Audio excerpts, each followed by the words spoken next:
So we use telehealth as a way of leveraging technology to reach out with specialty services to access and service patients who otherwise wouldn't have those services. We got our start, like many hospitals, I think, around the U.S., in two areas, tele-ICU and telestroke.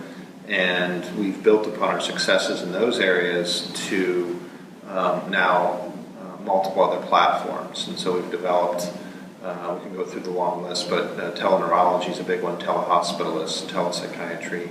Telepediatrics, telesocial work, telewound, telepsychiatry.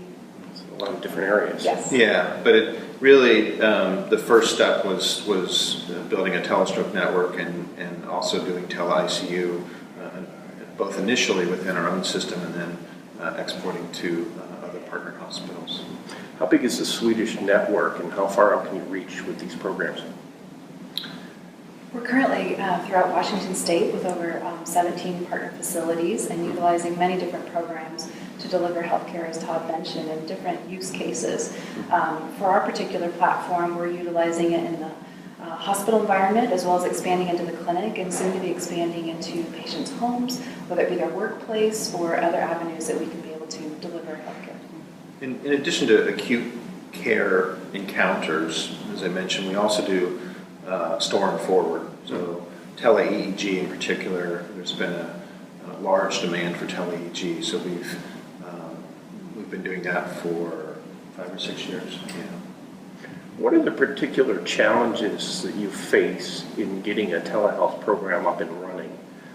It can be institution-wide, it can be geographical. I mean, we're talking about a lot of mountains and islands and some barriers to actually getting someone to come to a clinic or a hospital.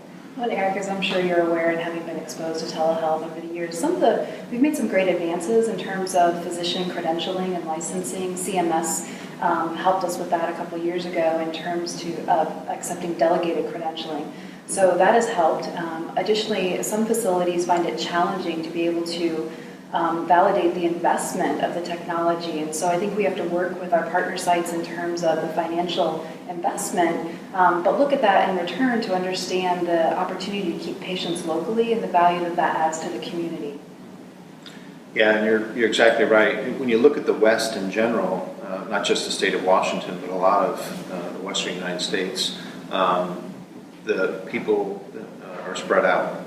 And so there's not a lot of population density outside of the cities. And so a lot of those smaller towns don't have the technology infrastructure, or at least they didn't in the past, to have broadband and to have a reliable connection. So I think the barriers would be, as Sherene pointed out, there are some sort of legislative and administrative barriers, but there's also some technology barriers.